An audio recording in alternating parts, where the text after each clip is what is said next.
as a teenager watching it, the Ewoks was like, oh, that's so cool and everything else. But then when you watch it again as an adult, you're like, what the hell am I watching? Like, what kind of puppy fetish did George Lucas have when he was writing this? Welcome to the Crooked Table Podcast, where we discuss the world of film from a fresh angle. And now your host, Robert Yannis Jr. Welcome to the Crooked Table Podcast. This is Rob. On this show, we democratize the film criticism conversation by bringing on fans and critics alike to dig into their personal connection to a current or classic release. I'm thrilled to welcome Michael Hinman back to the show. Michael, welcome back to the Crooked Table Podcast. Well, thank you, Robert. This episode, we're continuing our months-long journey through the Star Wars saga.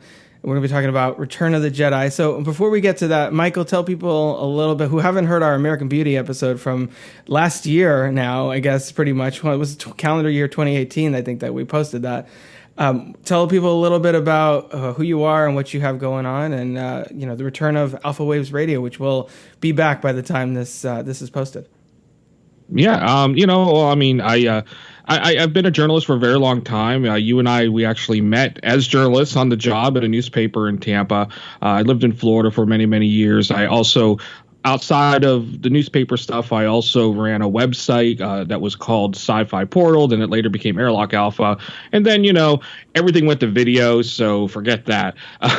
But now I live in New York City. I live in the Bronx, actually. I'm a newspaper editor here. And yeah, I last year I brought back Alpha Waves Radio, and it finished its first season. I thought it was a great run for the first season, but decided that some changes need to be done. So I took a little bit extra time in the hiatus, and I'm actually bringing it back August 13th, which is the 21st anniversary of when I launched Sci-Fi Portal. And I thought it'd be kind of fun to do. And I'm going to do this video because I thought that people would love to see what I look like. And then I found out when people saw me, they didn't want to see what I look like. But, what are you going to do? So talk about a little bit of the focus of the show. Are you changing the format or anything at all with the addition of video? Yeah, I mean, it's going to be different because I started, I didn't start radio, but back when I was a teenager, basically growing up, I worked at a radio station. I got to do a lot of radio production. And so doing podcasting is great because I can do that. And I'm a control freak, so I like to edit the crap out of everything. And, and what's going to be interesting is that the podcast, it's going to be similar where I'm still going to talk about topics. It's not going to be as guest centric. I'll have guests on there, but the shows won't revolve around the guests. And that was kind of the idea, how Alpha Waves was 10 years ago and how I brought it back, that it was going to be some topics, but mostly guests.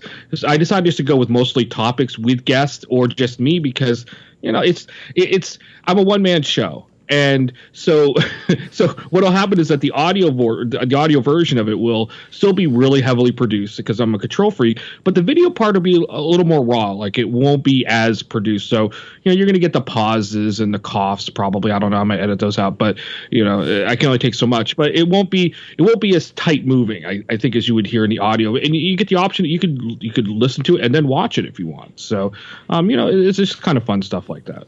Yeah, as someone who is now hosting a podcast where it is basically guest centric every episode, I can empathize with you recognizing the challenge to get people on every episode. And sometimes, if you're really passionate about a topic and you are knowledgeable about it, sometimes people will listen to your show and listen to you for an hour, talk about whatever happens to be on your mind. I mean, I did a whole episode when the Star Wars Rise of Skywalker trailer dropped, and just 53 minutes, I think, of me just talking about a 2-minute trailer. So there's something to be said about developing yourself as a brand that way too.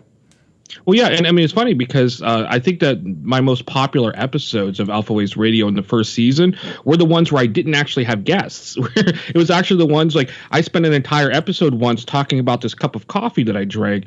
And I went through all the detail and everything else, and I'm sure everybody was bored to death. But then I realized at the end, I don't drink coffie. So, it was a very odd show.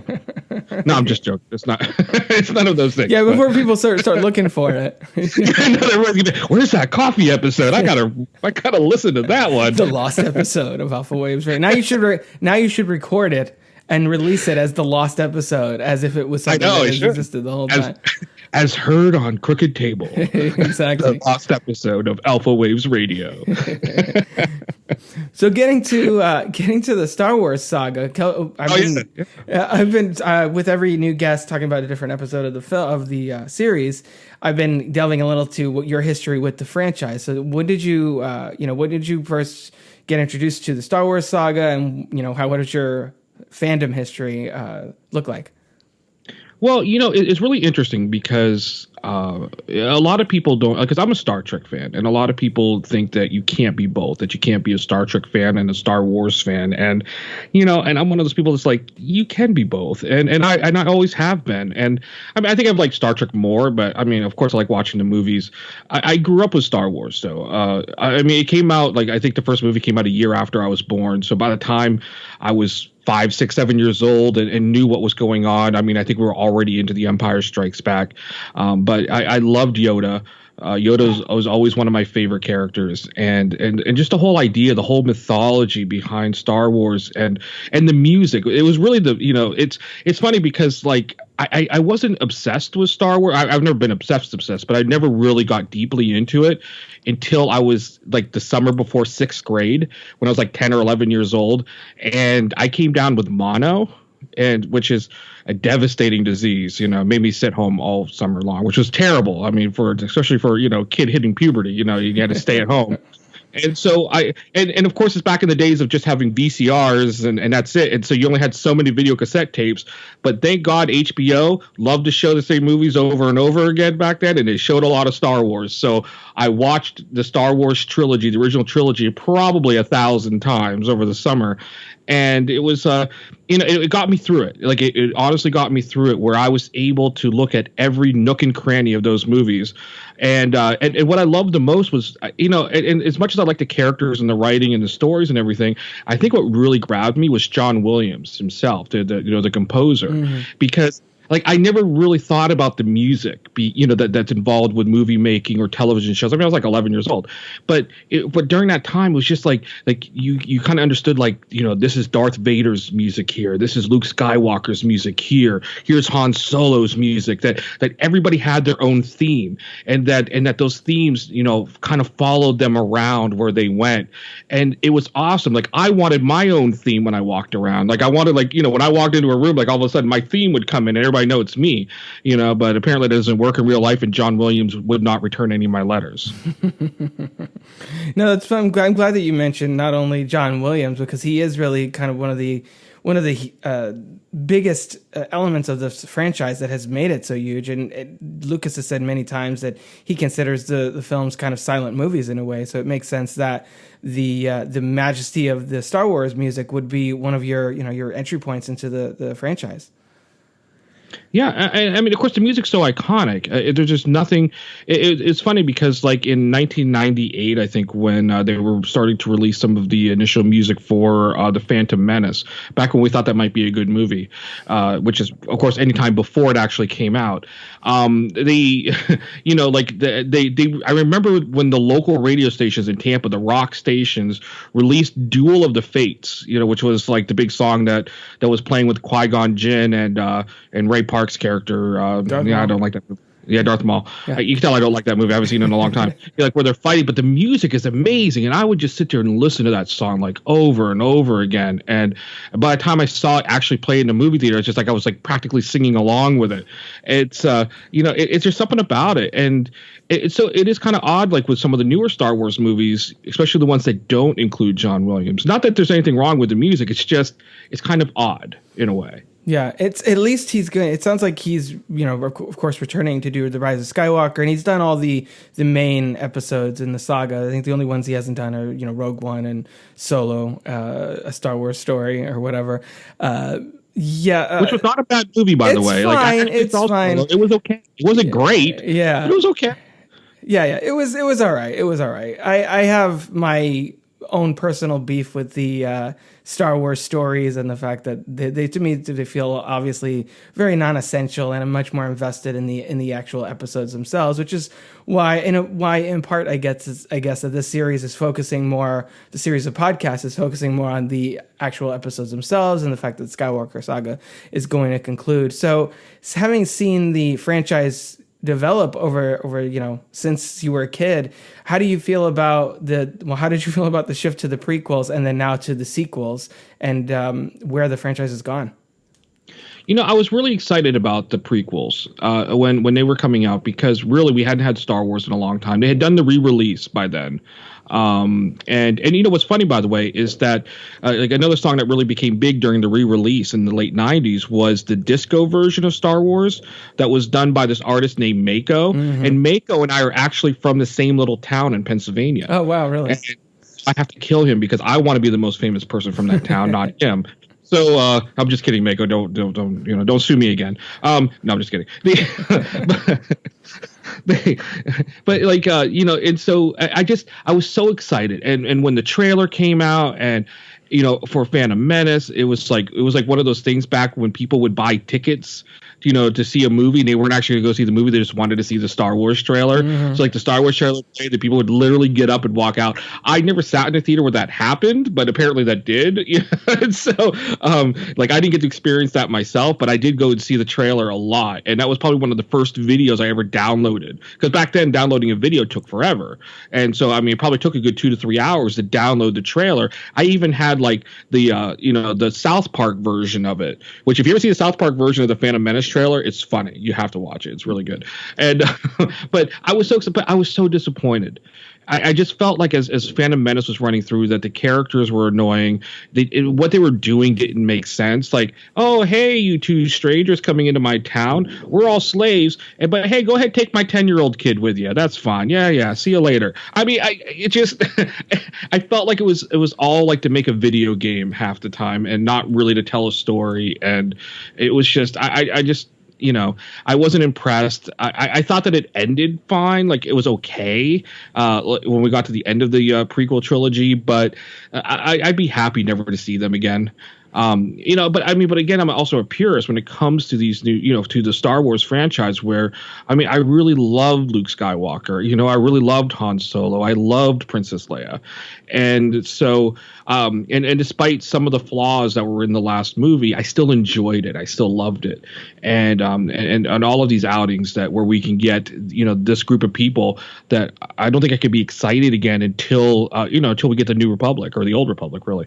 I keep calling it the New Republic because my brain wants to keep saying, "Oh, new movies," but I'm super excited about the Old Republic because I'm a big fan of the Old Republic, of that genre, of that part of Star Wars. And it gives the franchise, I think, a change of pace that it really needs after focusing so much on the Skywalkers and Luke and Leia and Vader and the legacy of all that. I think it by setting it thousands of years before these movies, right? If it's following what the games did, it'll be like about 3,000 years before. Yeah. And things that people think like, oh, well, what about all the space fight, everything? It's like, you just have to imagine that people have reached the peak of their ability to do technology, and you stay there for a while. Like you don't really, like, there's no more new iPhones coming out. You're already at the best one. Right. And that's really where they are. Like, you still have all the things that you have 3,000 years later. But society's different, because the Sith still exist, and you have all of these wonderful, beautiful stories. Like, I wasn't never a big game player, but I played Star Wars: The Old Republic, the MMO. And I would play it religiously, and I made a ton of money on that game. Damn it, I should go under because I probably have like 300 million credits that I could probably spend on shit now. But the stories were so much fun, and everything about it was so great. And I used to always say, like, why don't they make movies in this universe? And now they are. Yeah. So they listened to me. Yeah, finally. It took them long enough. They listened to me. They're like, oh, yeah, that's what Mike said. That's what we should do. Yeah, so it'll be interesting to see what the future brings. And, I think it's fitting to have a conversation about what the franchise is going to bear going forward, since what we're talking about was what we thought for a long time was going to be the end of the franchise. And we didn't technically get a sequel to this film until, 30 years later, picking up this story. So... obviously, this episode, we're going to talk about Return of the Jedi, Star Wars Episode 6. Here's a little bit of the trailer right now. Return for the climactic clash between the forces of good and evil.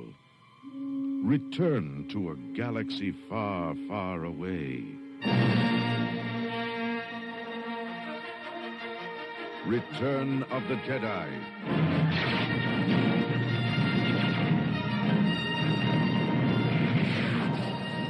the next chapter in the continuing Star Wars saga.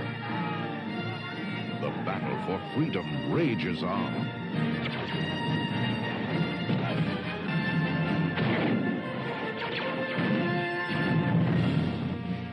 The heart of a hero.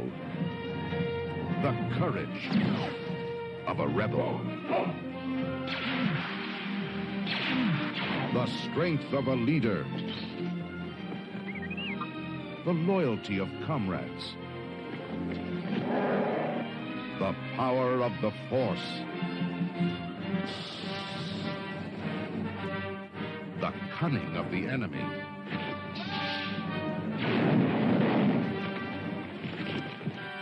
A destiny revealed. Is Darth Vader my father? A legend fulfilled. An epic of heroes, villains, and aliens from 1,000 worlds. It's a trap!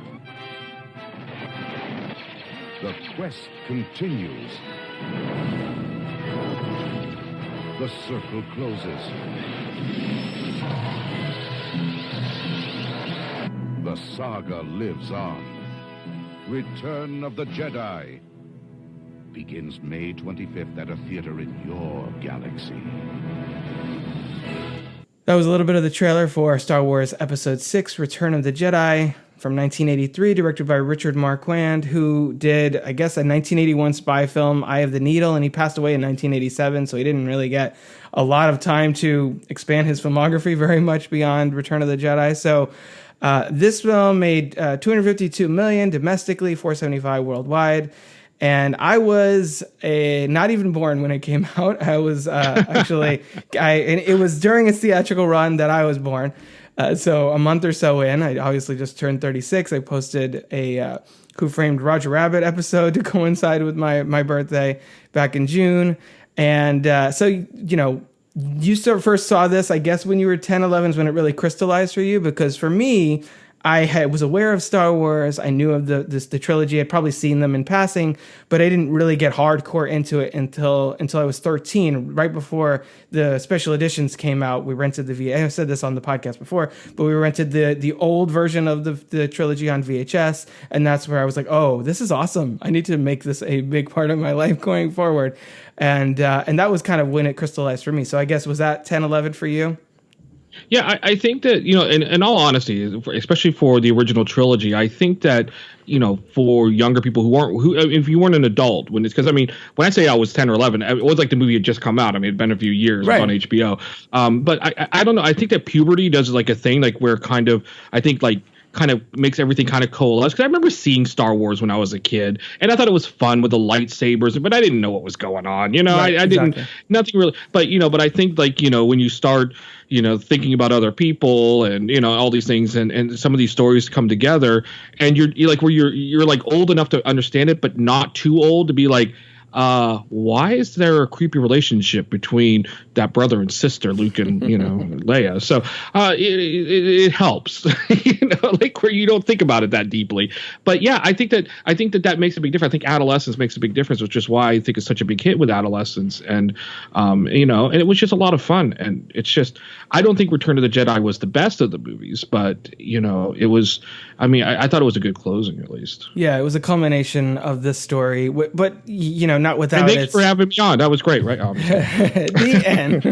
Yeah, the end. I already talked about the ending. Okay, we're good. No, it was a culmination of the story, and not without, you know, I think some pretty significant little plot holes and obvious tying of bows. Where I think I did some research, and Lucas was just like, yeah, I just wanted to finish it off there. So we kind of rushed right through the Skywalker, like Luke's sibling, and then there is another and all that, which we'll get into. But with this movie, I feel like it really got stuck in the middle between being a proper sequel to Empire Strikes Back, in that, like, up to that same level where that film feels like an adult movie, not like XXX rated adult movie. Wow, I don't know which version of Star Wars you've been watching. There are Star Wars movies like that, I'm sure. But you seem to be very knowledgeable about this, Robert. I'm assuming Not that I know anything. Okay. And the podcast took a dark turn. But like a more like on the same level of Empire Strikes Back, and also kind of falling into the realm of the more pandering things that Lucas did afterwards, the Ewok films, or the Phantom Menace with Jar Jar Binks and the poop jokes and things like that. So this film to me felt like I read that there was some conflict with Lucas and Lawrence Kasdan, who worked on the script. They're both credited screenwriters on this, and there were different directors in talks for it. David Lynch and David Cronenberg were supposedly, rumored to be up for it at one point or another. So I kind of wonder, like, I almost want to see that version of the movie, maybe whether it's Revenge of the Jedi, Return of the Jedi, whatever the title ended up being at that point. Do you get that sense from this film that it feels like it's kind of pulling itself in two different directions? Well, it was, though. I mean, George Lucas had a vision for this film where, by this point in his life, that he was thinking about how his children would view it, and not really how like the people who enjoyed The Empire Strikes Back would watch it. From what I understand, and it's been a while since I've actually kind of looked up some of these things that they had talked about in the alternative versions that they considered for Return of the Jedi. But I mean, I believe that originally they were going to kill off Han Solo. And which I think would have been actually what they should have done. Yeah, I was not that I want to. I mean, I don't think they should. Not that I didn't like Han Solo, right. but when you look back at that story and the path, I mean, he's that character that should have, that in order for him to really come through would have been to make that last sacrifice, and that it would be something that would be major, that would be heroic, that would really, complete his journey, from being just a smuggler who just wants to make money to somebody who really did something because it mattered, and I think that we were robbed of that. Luckily, we weren't robbed of having Han Solo come back in a later movie, but which was awesome. I mean, and it just felt like we were just trying to get cutesy and everything else. And for what had been, for a film that really took itself very seriously, for a franchise that took itself really seriously, the film didn't seem like it did.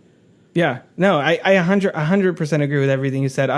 To speak on Han Solo for a moment, Harrison Ford famously was, trying to get Lucas to change the script in that direction, saying, "Hey, this guy, he's got nothing, he's got no one, he doesn't have a mother, a father, whatever. Let's add some gravitas to this final installment of the trilogy." And then, of course, came back 30 years later to be like, "Hey, JJ, remember what I said to George? Double that. Let's make that happen here." So we still got him.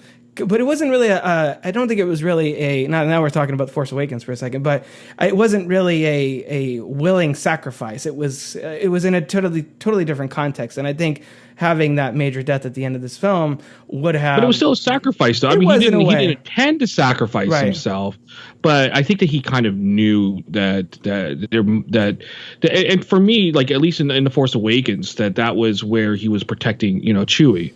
That this was trying to protect and trying to do the right thing, and people, I'll tell you what, people like to knock The Force Awakens. I know that's not the movie we're talking about, right. But I get really pissed about that because I love The Force Awakens, and I thought that it was brilliant. Of course, there's going to be callbacks to the original movie. That's the whole point. It's supposed to introduce it to a whole new generation, and I got to see The Force Awakens in a drive-in theater in Pennsylvania in the middle of winter. Like, where it was literally snowing, and they actually opened up this drive-in theater to play The Force Awakens, and of course I had to be there, and I was. And my nephew was there, he must have been only like 10 or something at the time, and he fell in love with Star Wars because of that movie, and that's the whole point. It's supposed to be the whole idea of that magic that you and I had when we were that age, and seeing that, and then and then recapturing it. So so that we can all be disappointed by the third film. Sorry. Well, we'll see. To get us back to Return of the Jedi. Yeah. Well, we'll see what happens with Rise of Skywalker. Hopefully that won't happen for your nephew. Or me. or you, or any of us, really. Well, no, and to go back to The Force Awakens, it does, bear mention here, because we thought this was the end of the Skywalker story. We thought this was the furthest we were going to get into the Star Wars universe at this point. Yes, we got the prequels, but that was just filling in backstory. We got, after Force Awakens, we got Rogue One and Solo. But again, it's kind of like, here's the little wrinkles in the universe that you didn't see before. And Force Awakens was actually picking up the threads from this movie and introducing it to a whole new world. So I guess I was going to ask you, did you think this was a satisfying end to the trilogy, or should this have been the last Star Wars movie? I'm assuming by the fact that you like The Force Awakens that you would say no. I don't. What you mean, Return of the Jedi being the last? Should we stop the Return of the Jedi? Oh, absolutely not. I mean, I think that I don't think we should have went with the prequels, or if we went with the prequels, maybe had somebody who knew how to write them. I'm glad that it continued, and I thought it would.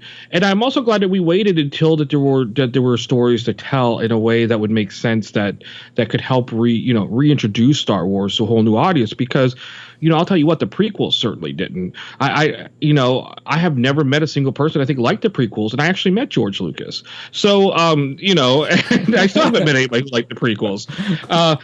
In case that joke fell flat. No, just insert the laugh track. It took a second. I was like, hey, what does he say? And, I mean, and it's just but I think that there are stories that can be told, and I think that when you look at the gaming universe, when you look at the expanded universe, the extended universe of Star Wars, that there are amazing stories to tell. And to be honest, I felt that the best stories were going to be in the books and in the games. And for me, like when you got The Force Awakens, suddenly it was beyond that. And and I think that Return to the Jedi was still a good movie despite its flaws. But as a kid, I didn't see any of those flaws. As a kid, I didn't sit there and say, hey, why is Han Solo still alive? Hey, what are those little munchkin things doing? It's like, but you don't think about those things as a kid. I mean, what it was as a kid is like, oh my God, this is amazing. I can't believe it's over. When is the next one? Right. And you're waiting for the next one, and you're waiting and waiting. And, I didn't see another movie ever again. You're still waiting. You're still waiting. Well, I should clarify, for the prequels, I actually had a long and very passionate conversation with our friend Jackson Smith, who we both know, about Revenge of the Sith, and I will defend that one. I think episodes 1 and 2 I have lots of issues with, but Revenge of the Sith I always try and separate and be like, well, this is my baby. You leave that one alone. The other two, yeah, whatever. It was written like my baby, I think, but. Fair enough. I mean, I like the whole Rise of Vader. I like the ending of the Revenge of the Sith.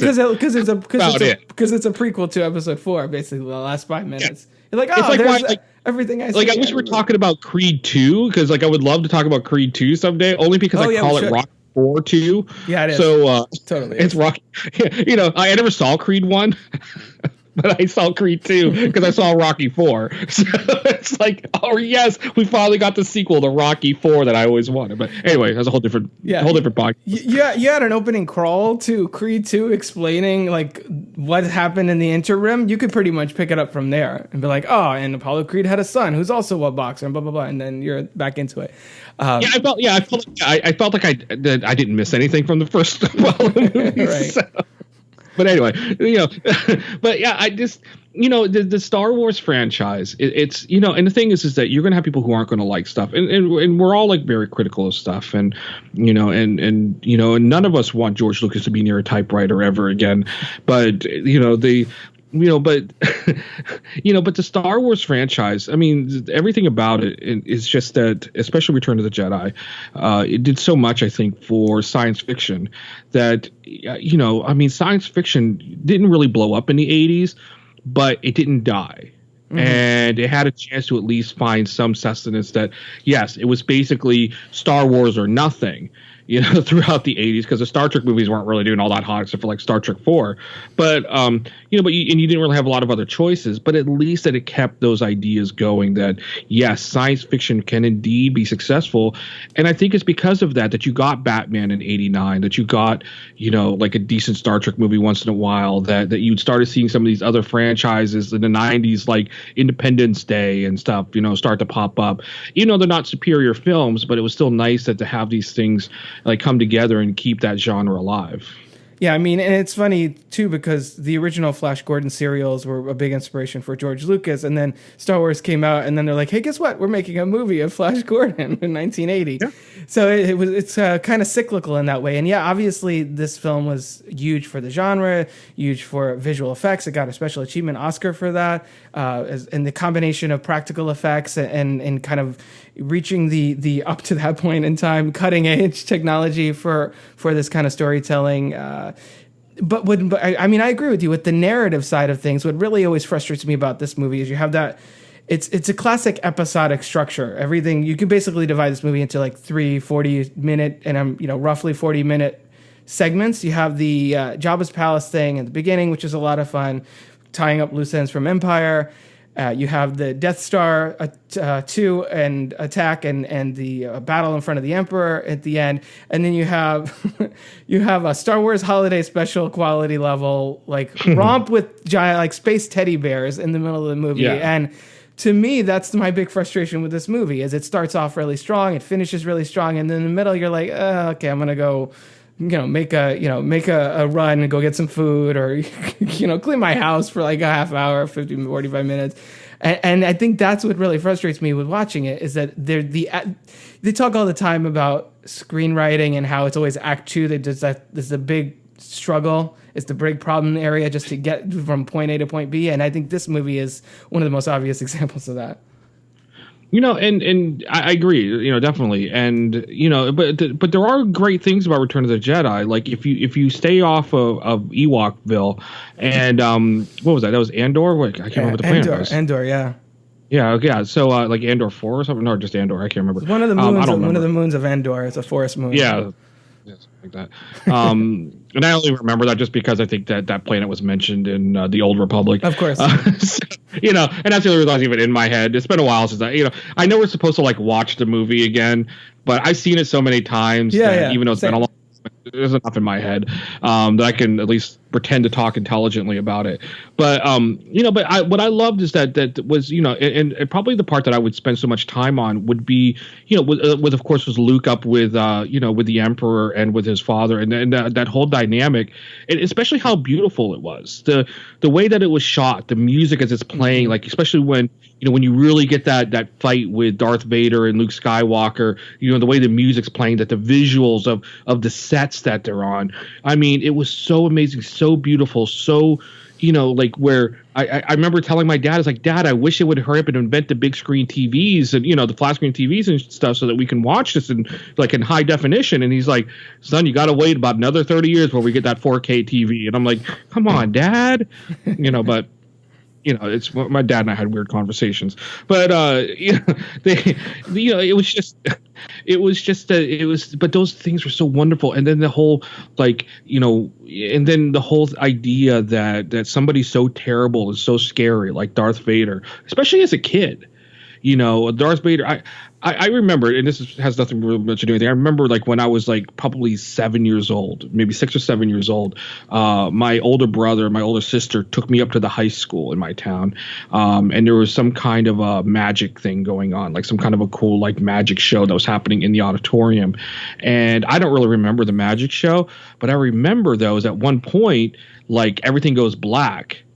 And then, using some, sound effects and stuff in stage effects, he came out as Darth Vader and did kind of this cool lightsaber battle, which, obviously was just using, but it looked so real, at least as a kid. I don't know how real it looked to everybody else, but, right. And I remember being scared shitless. I was so scared. And I mean, I was shaking the entire way home because he was so scary.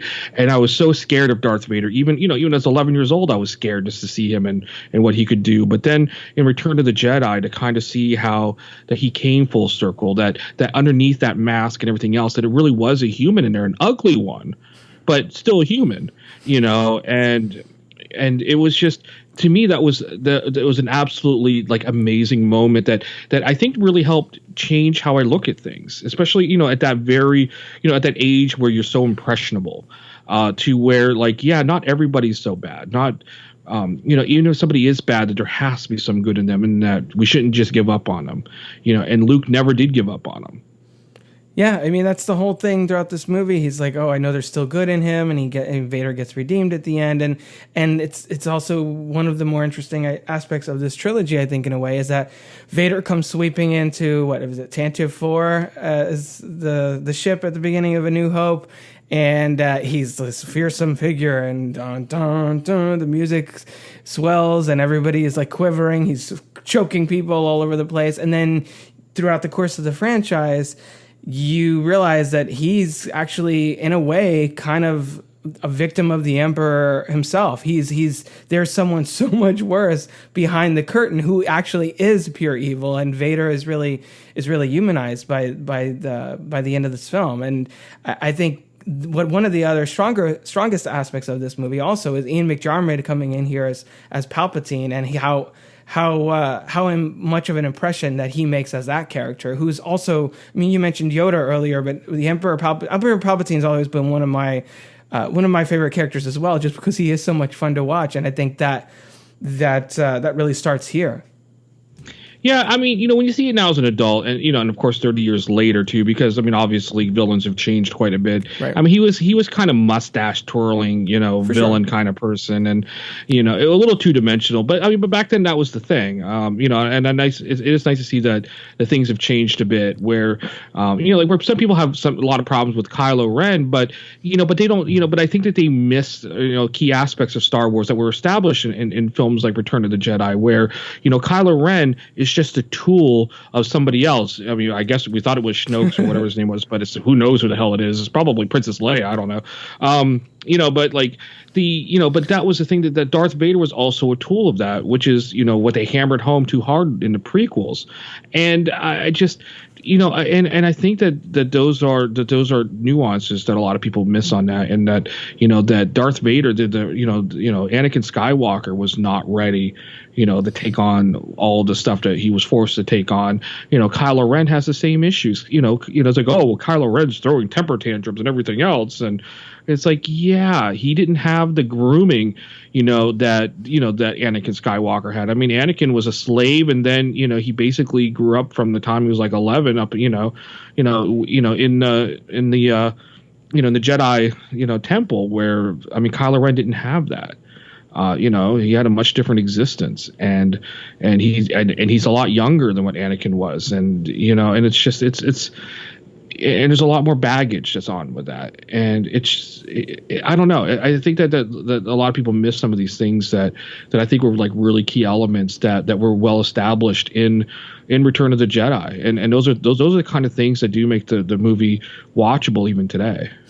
I do think there's something to be said, obviously, for a complex villain, and I think that's why Kylo Ren is such an interesting character, and why Darth Vader is such an interesting character, because you see over the course of their respective films that there is a struggle inside them, that Kylo Ren is torn between the light and the dark in the same way that in this film Vader is. He even says to Luke at one point, Luke's like, come on, we can, I'll save you, it's not too late for you, and he's like, oh, it's too late for me, son. He's like, you just forget about me, basically. It's like, I can't come back from this even if I wanted to. He's like, I killed all these younglings. Didn't you see Revenge of the Sith? Yeah. Which, by the way, they don't do in the Star Wars part. And I saw that. It's hilarious. Another thing I thought was kind of odd, as I was watching, Return of the Jedi, is that when you watch it and you're listening to Darth Vader, and it's like, he sounds an awful lot like Mufasa. I know. And it's very odd. It's like I keep thinking he's going to say Simba, like Simba, but then he does it. He's like Luke. It's like, no, Simba. This is CNN. That was, by the way, if you never saw the James Earl Jones version of where the episode he guested on The Simpsons, like way back in the beginning of The Simpsons, like he played some kind of jazz player or something that Lisa, like was like totally enamored with, and James Earl Jones played his voice, and he dies, and and so like Lisa's all upset. And, but his head kind of pops into the clouds, and he talks to her, and she's like all excited. And then like soon after they're done talking, all of a sudden, Mufasa's head shows up in the cloud next to it. It's like, and he starts talking in that voice. And then it's like Darth Vader. And then at the very end, it's James Earl Jones's head saying, "This is CNN." It's so funny. It's one of my favorite James Earl Jones moments. Well, second favorite James Earl Jones moment. The first one is when the guy who assassinated Martin Luther King, when he died in prison, it was like James Earl Ray or something. And I was listening to a radio station in Tampa, and they went on for like 20 minutes about how great, he was as the voice of Darth Vader and everything else. And it's like, no, that's James Earl Jones, not James Earl Ray. Those are two totally different people. Yeah, very different. I mean, that's the wrong person you want to be confused with. But but yeah. Yep. So that took a dark turn. Dun dun dun. Well, I just made a Star Wars XXX reference earlier, so it's like we're just throwing all kinds of inappropriate references in here. Rob, whatever you want to put in your library, is perfectly fine. I mean, so we've covered the third segment pretty well here. At least the Emperor and Vader thing. And I agree with you. The music in that scene, especially when he's searching Luke's mind and finds out, oh, your sister. So you have a twin sister. That whole thing, and that's when the music really kicks in. Fun of that part, though. I just like when he says that. It is kind of goofy. Sister. You have a sister. Sister. Just, I don't know why that makes me laugh. It is kind of funny the way he says it. And let's watch that scene right now. Oh wait, I'm not in charge. Sorry. No, it's your show. I'm sorry. Sister. So you have a twin sister. Your feelings have now betrayed her too. Obi-Wan was wise to hide her from me. Now his failure is complete. But there's the whole attack on what ends up being the second of three, air quote, Death Stars over the course of the saga. We mentioned Force Awakens, which it's basically, Han Solo even says, oh, so it's bigger. Well, yeah, we've done this before. It was actually the original name Skywalker, wasn't it? Wasn't that the original? That's what I thought. That was like the original, which I think Skywalker works a lot better. Yeah, Starkiller is too aggressive. They changed the name of this movie from Revenge of the Jedi because they were like, well, Jedi wouldn't get revenge. It's not in their character. There's a lot of stories about why that changed. I mean, another one was because the original tagline to Star Trek II was the Revenge of Khan. I saw that too, yeah. The Vengeance of Khan. I'm sorry, it was called the Vengeance of Khan. And so, but it seems like both studios decided to change their names, like not realizing, I guess, Yellow One was changing it too. So, so Star Trek went with the Wrath of Khan, and and then Star Wars went with the Return of the Jedi, which I think Revenge of the Jedi would have been pretty cool, actually. Well, the Sith are more likely to get revenge, so I guess they just saved the revenge for later at that point. You had it well established at that point about what Jedi, Jedi's, because you have to admit, like when you watch these movies like The Return of the Jedi and all of these Force abilities that Luke just ignored or just suddenly didn't have, and I always thought that the Jedi were kind of boring in these movies. Like I was never that enthralled with the Jedi because they could do a little telekinesis and and they can wave around a lightsaber, so what, and it wasn't until you got to the Old Republic and stuff, the different games where they really kind of established different Force abilities that I think by the time that we got to the Force Awakens, where you got to see cool stuff, like the very first scene of the Force Awakens when that blaster stays midair, like now that's how you use the Force. It's and ripping bark off of trees and and all these different kind of cool ways of utilizing the Force. That's where the Force became really cool for me. It didn't really, it wasn't really well developed and by the time we got to Return of the Jedi, it took a little bit. Well, at this point in this trilogy, you have two Jedi who are kind of on their way out and one that is still learning how to be a Jedi. So there's not a lot of opportunity in there too. Fine with that. Obviously, that works with the story, but it's just more about character development and stuff, but it's okay. They did what they did, what they intended to do, and it was perfectly fine. And it opened the door to allow, broader interpretations. And I'm so grateful for stuff like that. One of the ways in which I think this movie does kind of a disservice to the trilogy is that it does feel like they're shoehorning in resolution where it didn't naturally fit. I mentioned a little earlier that Lucas was just kind of like, let's just end it now. I don't know. I don't want to do any more of these. I got other things I want to do, but not really for another 16 years until I go back to this again. Or I guess he meant producing Howard the Duck. But they had like this whole military apparatus, this whole empirical government. Yeah. But, oh, look, we just lost the Emperor and we lost Darth Vader. We got nobody else to replace him, so I guess you can have it all back. I mean, that's kind of silly. Like, no, it's like Scientology. Somebody else will step up, you know? Which is why it makes sense in The Force Awakens, when you find out 30 years later, like, oh, no, the Empire didn't really just go away. They just redesigned themselves into the First Order. They even kept the same outfits pretty much. Brilliant, but that's brilliant, though. And that sense to me, like, and that's a lot of the things that I loved about the Force Awakens. I know we're not supposed to talk about the Force Awakens, well, it's hard not to. This one ties right into it. It is. I mean, because it's basically the sequel to it, and or the sequel that's a prequel to the Force Awakens. But that's what I loved about like how they were able to bring all of this back to move us 30 years, or we had 30 years of hey, life isn't too bad kind of thing, but that the Empire never actually went away, and that all it did was just become different and harder to fight, and that somebody would bring this all back together again. And say what you will about what was it, the second movie? I can't remember now. There's so many of these movies now, I'm kind of confused where it came up. I want to say it was Rogue One, or where's the one where they went to the casino planet? Oh, Last Jedi. The Last Jedi, yeah. So and I love the idea that they got into the idea like, where do you think all these weapons and ships and everything come from? Mm-hmm. There has to be sources. It doesn't just come out of the ether. That there are people who make a lot of money dealing in this stuff, and I love that. I love the depth that they put into it. Like, I felt that this version of the Empire, at least the First Order, even though it's not an Empire, but it's the First Order. I loved it. I felt that they really worked, hard to kind of take what was established in Return of the Jedi, and in the other two films as well, but that was really kind of left off with Return of the Jedi, and put it in a way that that people like you and me who had grown up on the originals, but kind of wanted something a little bit deeper, actually got something a little deeper.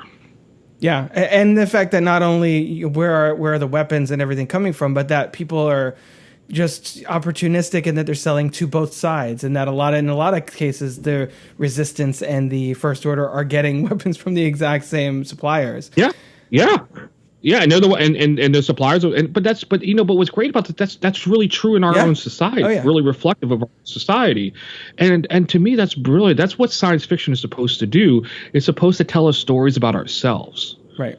I agree. Let us realize, So going back to the revelation, I guess here that Luke and Leia are brother and sister. I guess the original plan. What? I know. Sorry, spoilers. I guess. And Vader is their father. Spoilers again. What? So I guess the original plan was that Luke had a sister that we never met, and I think they were supposed to introduce a different character down the line. But again, they just well, we have Leia sitting here, so let's just rope her into this. Yeah, no, it was Oprah. Oprah Winfrey was originally cast to play. I would watch Oprah wielding a lightsaber. She's like, you get a lightsaber and you get a lightsaber. Everybody gets lightsabers. She had Stedman, holding a lightsaber because she doesn't do her own. That's true. She's not going to carry her own lightsaber. Is it Stedman? I don't know what her fake husband's name is now. Yeah, Stedman. But there's all this tease of there is another in Empire Strikes Back, and they have to really loop themselves in, or argue themselves in a circle, what we told you was true from a certain point of view. He was your dad, and your sister is this person that you just made out with in the last movie. That was totally the plan the whole time. You don't know. Welcome to Game of Thrones. And by the way, that scene, the kissing, the makeout scene between Luke and Leia inspired George R.R. Martin. So see, it all goes full circle. It does. Do you think that the Skywalker lineage and the twists therein, do you think that it works in this movie, or it's just kind of okay, whatever, sure? There's a great line that I love to make fun of that was in Star Trek Voyager, in the final episode of it, which I know has nothing to do with Star Wars, but hopefully there's a Star Trek fan listening. But there's a great line where the old Janeway from the future, like she's out trying to do something in space, and all of a sudden this other ship shows up, and it's actually Harry Kim, who was like one of her main officers, on Voyager when they were lost in the Delta Quadrant, and this is like old Janeway, so she's like really kind of sarcastic Kate Mulgrew, which is awesome, which is why I love old Janeway. And she's like, "Oh, Harry Kim, and they say space is so big," and I like to make that joke a bit in New York, like where it seems that in New York City, we're 8 million people here, but yet we seem to run into people. Like I seem to run into people out of nowhere that I know, which is odd because I haven't lived here long enough to really know that many people, but I'm still doing it. And of course, I crack the jokes like, "Oh, and they say New York is so big," and and so it's just. But what happens though when you make everybody kind of related to each other or somehow interconnected with each other, it makes you think that the entire universe is just these characters, that there aren't others out there. Mm-hmm. And I get that it's satisfying for audiences to be like, "Oh, look, they're brother and sister, how sweet, now she can go and boink Solo." It's just it's I understand that's kind of what they want to do, but it's I don't know, were people thinking that Rey is going to be like Luke Skywalker's daughter or something. I hope she's not. I hope that the story that they gave us about her in the second movie is the actual story. Yeah. That she's not related to anybody. She didn't know anybody. And yeah, now she happens to run into the Millennium Falcon and all this other stuff and fall into all this stuff. But that's fine. That's the Force. I'll let that be the Force. But but I don't want her to be related to anybody. I don't want I get that it's fun to do those twists and turns, but that's great in the 80s. But I hope in 2019 or whatever year it is when this podcast airs that that it'll that it's a lot different. Yeah, it makes the whole story really insular, which is why I'm glad that they're ending the Skywalker saga here, and so that they can open it up so much. And not only that, it creates all kinds of weird conflicts with the prequels, where the whole story of the prequels is like, "Oh crap, how did those people fit together? How did that happen? I need to figure that out." Where he has to reverse engineer the story as opposed to letting it flow organically, where little details, and obviously I'm nitpicking, but that's what Star Wars fans do best, obviously. Of course. Leia remembers her mom, where in Revenge of the Sith, Padme dies before, like as Leia is born, pretty much. So there wasn't a whole lot of time that they spent together where they would remember that. And the way that all these people fit together, I think I agree with you. It works for the story, especially the big "I am your father" moment in Empire. Obviously, is one of the best movie twists of all time, and had such a profound effect on younger viewers that Lucas heard from a child psychologist that, "Oh, I should probably put a confirmation scene in this movie so that people will actually accept it. Little kids watching these movies will actually accept, no, Vader is his dad. It wasn't a lie. It wasn't a trick. It wasn't a trap," as Admiral Akbar would say. It's been satisfying for this film, but it's also kind of the Lost effect. That after a while, everything on that show is just like, okay, now this person was sitting across from this person during this. It's like, really? It's like how many times it starts to get really, I don't know, convoluted after a while. So it's nice that Rise of Skywalker will bring that to a crossing my fingers, hopefully satisfying close, and let us do something new with this franchise. Well, I mean, but entertainment does do that, and we know that, especially with science fiction, and especially with these things that are space-based and everything else. Like, there's a lot of people who think in Star Trek that the only characters that even exist on the ship are people on the bridge and anybody that gets killed on an away mission. That's about it. And that's why I like that even in the Star Trek franchise that they're really working hard to do things like the lower decks, and and that even Discovery, instead of going by the perspective of the captain, that we go by the perspective of a criminal kind of thing, and of a person, and at least in the first season. And it's a great different perspective, and it actually allows you to see that things, like what's going to be funny, like this, the one Star Trek series that they're working on called Lower Decks, from what I understand, that it'll be just about the lives of these people who are basically working in that, in like the grungy parts of the ship, where the ship itself is all going through these adventures, and you'll kind of see bits and pieces of it, but it's in the background. Like some crazy alien doing some weird thing to the ship. It is kind of a background story for them. Like they're like living their own lives, which just sounds absolutely hilarious to me. Just thinking of that. But is that really a thing that they're actually doing? Yeah. Wow, oh yeah, it's called crazy. Lower. Yeah, you got to look it up. The concept to it sounds fantastic. I can't remember the people who are behind it, but they're big names that are behind it. Sounds fantastic. Like it just sounds so cool that it's just, I don't know if that's the animated one or if that's or that's a live action. I can't remember. I think it's animated, but but it's like, but that's what, I want Star Wars to be. And that's why I'm very excited about the Old Republic concept, because I think that the Old Republic lends to that more, I don't know if they would go with the Darth Raven era or if they would go after that, because like in the games, like the Knights of the Old Republic is the Raven era. And then the MMO is like 150 or 200 or 1,000 years or something later, something like that.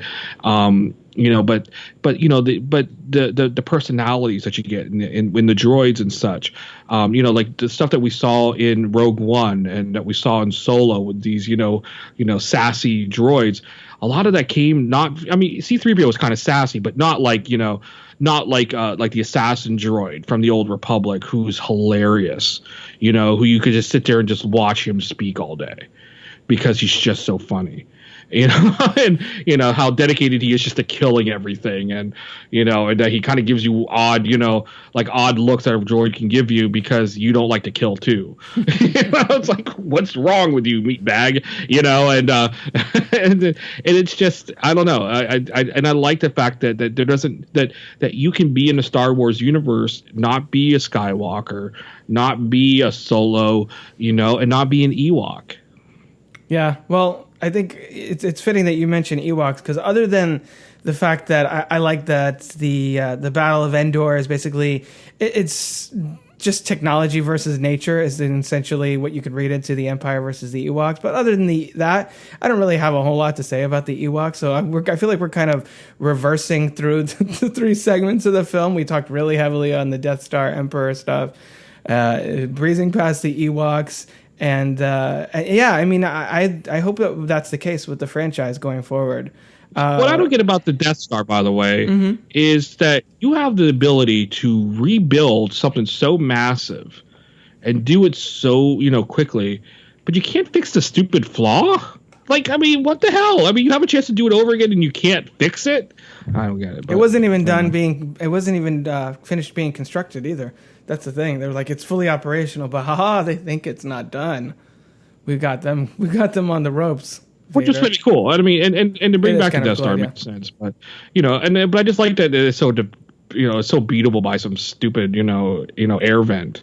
But but I guess it makes sense that you're so powerful that you don't think about those little things that can get you in the end. Well, and Rogue One fixed that plot hole in a kind of interesting and creative way. That was deliberate. Yeah, I love that. That was one of the best elements of that film, is that they're like, with these little spin-off Solo things, Solo, no pun intended, we can actually address little plot points and little things and fill in the gaps, so to speak. See, I liked Rogue One, and I know they rewrote the ending quite a bit. Like, even the original trailer doesn't match the movie at all. Yeah.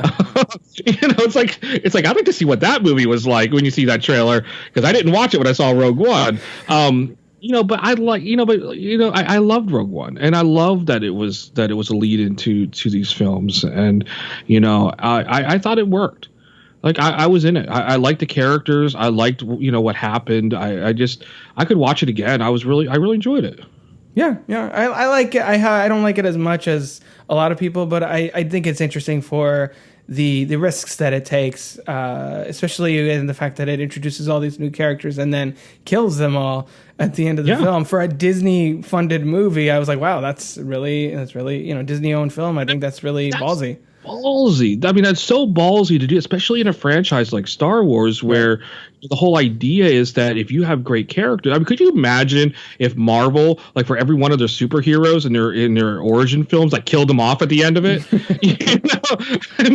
You never get the Avengers or anything, and that's how ballsy a move like that is, or take the Avengers and kill them all off in the first movie.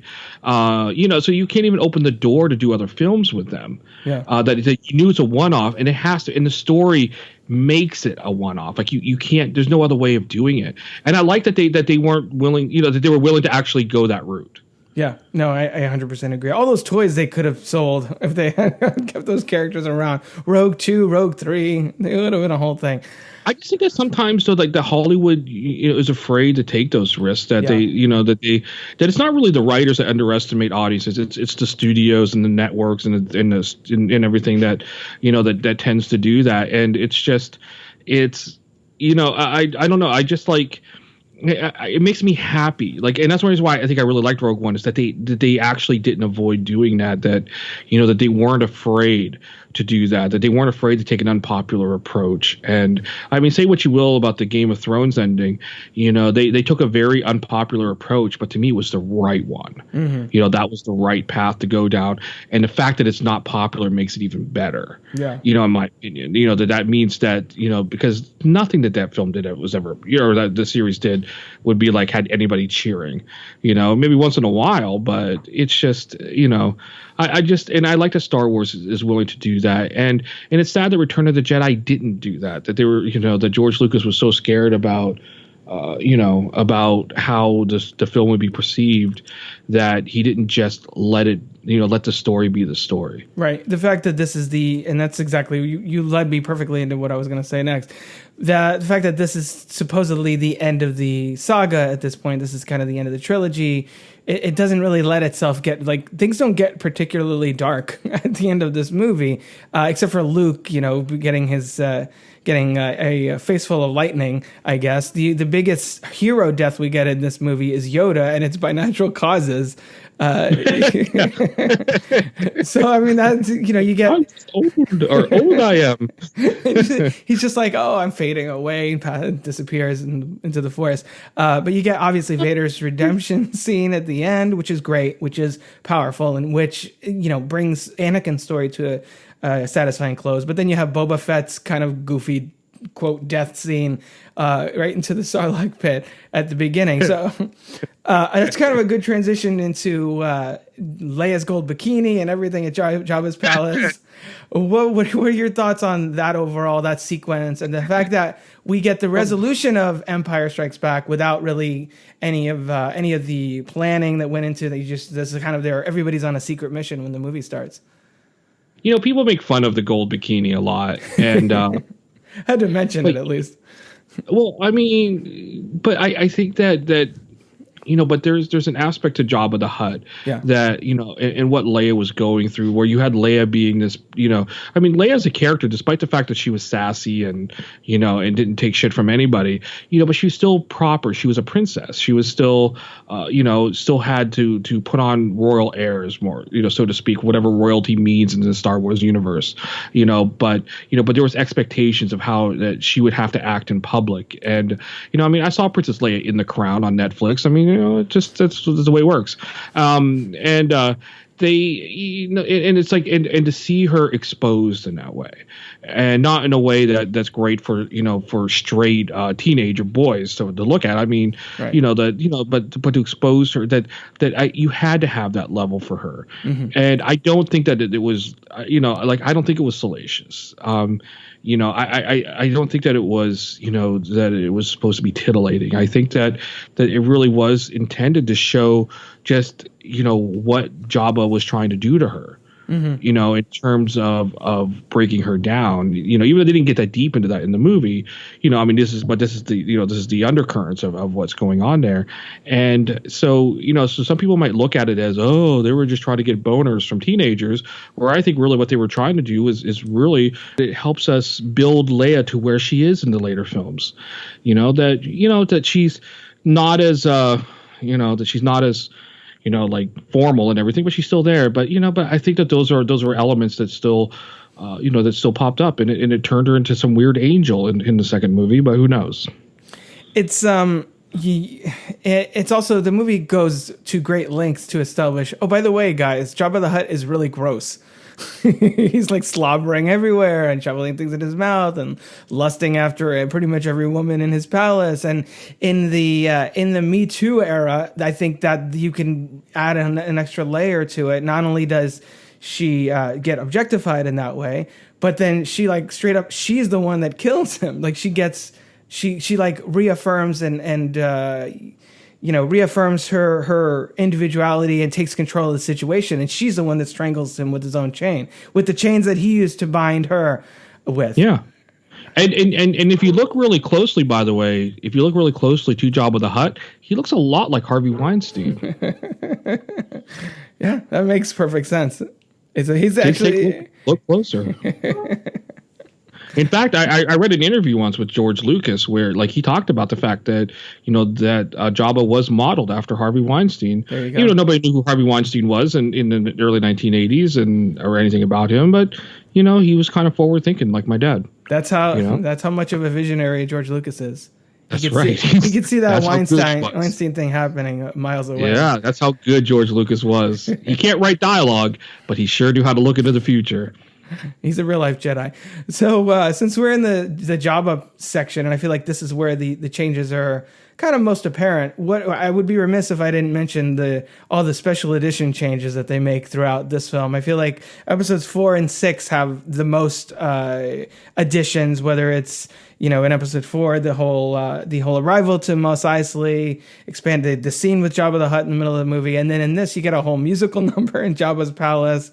There's the no at the end now in the Blu-ray. There's Hayden Christensen's like creepy smirking ghost at the end of the movie. In the new version of it, not in the old version. Yeah. That's what I mean. All the changes in the not in the special edition, but subsequent versions, they've added more things to tie the saga together, but in a lot of purist minds to really mar the memory of that original trilogy. And they changed the Ewok song at the end. They add in more planets with the celebration. What are your thoughts on all of the changes that Lucas made to this movie? I don't know about the changes. It's I get wanting to update special effects and make more money off of the films. Right.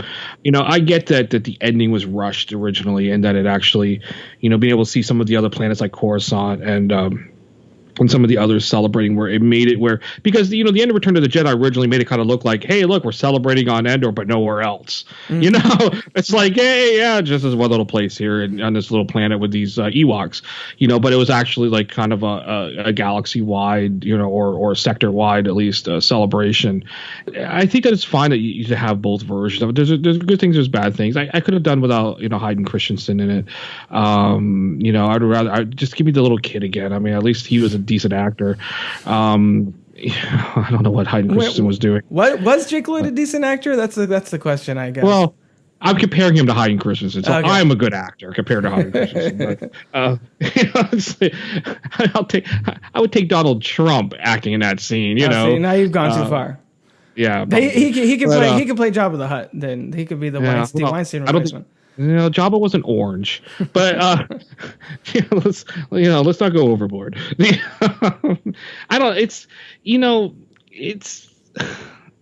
I get that you want to kind of tie these things together because otherwise it can be kind of confusing, right? And especially with changes and stuff. But at the same time, you got to be like, if I was like the actor, who had played Anakin originally, in that scene, and then I got cut out by Hayden Christensen, I'd be suing somebody. Yeah. How dare you replace me with Hayden Christensen? Replace me with Hitler, but not Hayden Christensen. So I always felt too like Hayden Christensen. I always felt too that the last frame of the movie, and this is again nitpicking Star Wars fan style, I always felt that the last frame of the movie would be better if it was ended on the ghosts of Anakin, Obi-Wan, and Yoda, especially now with the prequels. Playing poker? Yeah, that would be fine too. But them just kind of looking on to the celebration rather than this really goofy shot of all the heroes just kind of smiling like idiots, hanging out with the Ewoks. It's just the one thing that's always kind of irked me that I wanted to throw out there while we were talking about Return of the Jedi. One more big question that I want to touch on, so I'm mentioning it in pretty much, I think, most of the episodes about the saga. I feel like the Rise of Skywalker is really going to deal with the question of balance of the Force and what that really means. I think The Last Jedi hinted at it really well, that maybe it's not having people that are all Jedi or all Sith or all good or all bad, and it's more about finding that balance within yourself. The fact that Rey is kind of tapping into almost both sides in a way that kind of Kylo Ren is too, sort of torn between the middle. What do you weigh in on the whole balance of the Force issue? And do you think the Force was brought into balance in this movie, or do you think that's something that JJ, I guess, still has to tie up? Well, I mean, that prophecy is so convoluted, Yeah. you know, I mean, and it's, you know, and I guess they have to focus on something, you know, but I mean, the thing is that, you know, Voldemort and Harry, I mean, you know, they both have kind of the same wand. Oh shit. Sorry. Wrong franchise. You know, that was another balance of the Force kind of thing. Another chosen one narrative, basically. Yeah. I mean, you know, but no, seriously. But, you know, the thing is that the machines did take over, and Neo, you know, is the person that, damn, that's not it either. The thing is that Frodo and Sam just need to get that damn ring down the volcano, and like, we'll all be done with it. You know, so, but, you know, what I think they should do is, you know, I think that George Lucas should, you know, even though I know he doesn't own Star Wars anymore, but I think what George Lucas should do is he should go on YouTube, find the video where where Darth Vader tells Luke that he's his father, and you know, and Mark Hamill yells no, and then they just dub in the, you know, from Revenge of the Sith, like, you know, that would, if you ever seen it, where he's like mocking, he was like no, and just go back and forth doing it. That to me is the funniest. You know, if that was in the original the original Empire Strikes Back, oh my god, I'd be watching that movie right now. Yeah. What was your question again? I don't even remember. Well, you were saying about the prophecy with the balance of the Force. You could read that different ways. Like, you could say Revenge of the Sith. Well, technically, he brought it into balance because now there's 2 Sith and 2 Jedi. Or is bringing balance to the Force. Well, now there's no more Sith. It's all Jedi, which to me doesn't feel like balance because now there's just Jedi and no Sith. It's like the two extremes need to, like, instead of trying to bounce back and forth between all good, all bad, let's just find that gray area and live in there. I like the idea that, you know, that we don't have to be defined by, you know, by our groups, more or less. Yeah. That there's nothing wrong with, you know, with group identification, don't get me wrong, but that we don't have to be defined by it. You know, that we don't have to be, you know, to experience the limitations or whatnot that tend to come with that. You know, especially if it's a group that's not exactly very popular, like the Jedi, you know, never seem to ever be popular, especially in the games. I mean, everybody wants to play the Sith. You know, nobody wants to play a Jedi. They're boring. You know, even I want to play. Can't force choke anybody. Can't shoot lightning or anybody. What the hell is the point of that? Yeah.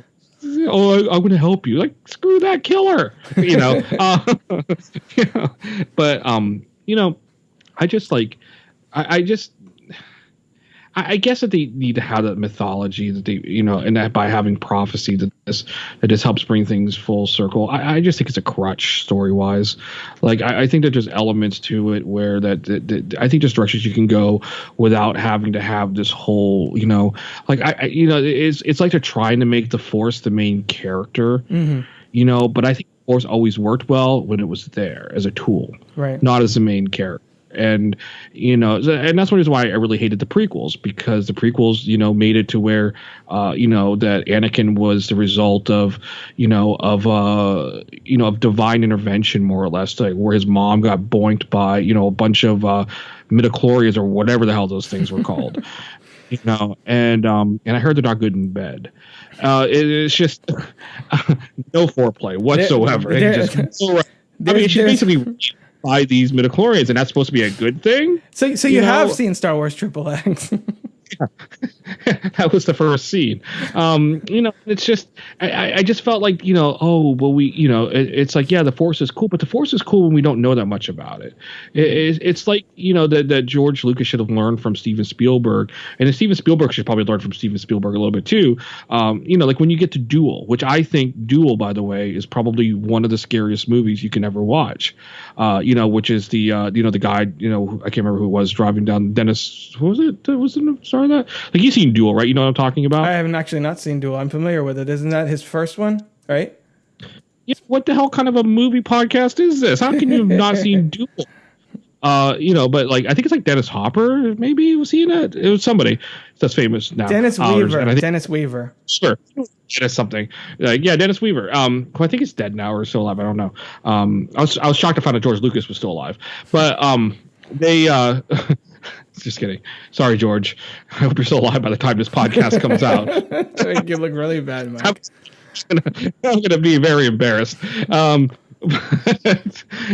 wrong. But like but in Duel, what was amazing about that is it's basically a whole big, movie about road rage, about a guy who passes a semi and the semi gets really pissed and basically chases him around. But what's awesome about the movie, what makes it scary is that you never see the bad guy.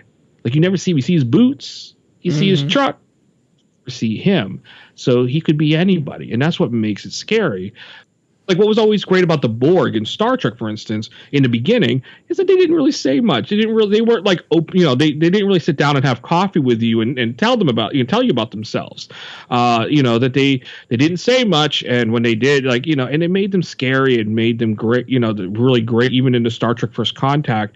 What ruined them was Star Trek Voyager, where they all became really chatty about everything. It's like, all right, enough already, shut up, go sit down somewhere and assimilate something, and to me, like I think that the idea of the Force being kind of a mystical thing that really nobody understands would have been awesome. That people know how to manipulate it in certain ways, but that's it, and we don't need to make the Force doesn't have to be making these predictions and we have to balance it and everything else. Can't we just not like somebody just because they're that they're doing bad things? Like, can't that just be enough? We're making these big planets or turning these planets into weapons. That's that should be enough to say, I don't think we should do that. That they want to crush, democratic governments and everything else. Like, yeah, let's say no to that. I don't really need to have a prophecy to tell me that those things are bad. Like, I don't need to have a prophecy to tell me that Donald Trump probably shouldn't be in the White House. I just know from his actions. He puts kids in cages. That's, that works for me. That's good enough. That's enough justification. You don't need the Jedi Council to be like, that's not cool. We're not okay with that. I mean, Samuel L. Jackson's great, but I'd rather, talk about that Royale with cheese with him. Yeah, so there you go. Yeah, we're either in any case. I think that the question of balance. I feel like it is something that they're probably gonna bring out in Rise of Skywalker because they are kind of committed at this point, and it would give them an opportunity at least to lend a sense of finality to something that, whether we like it or not, whether they've always handled it the right way or not, is kind of been a lingering issue in the saga that has been flip-flopped back and forth over time. So it'll be interesting to see what happens with that.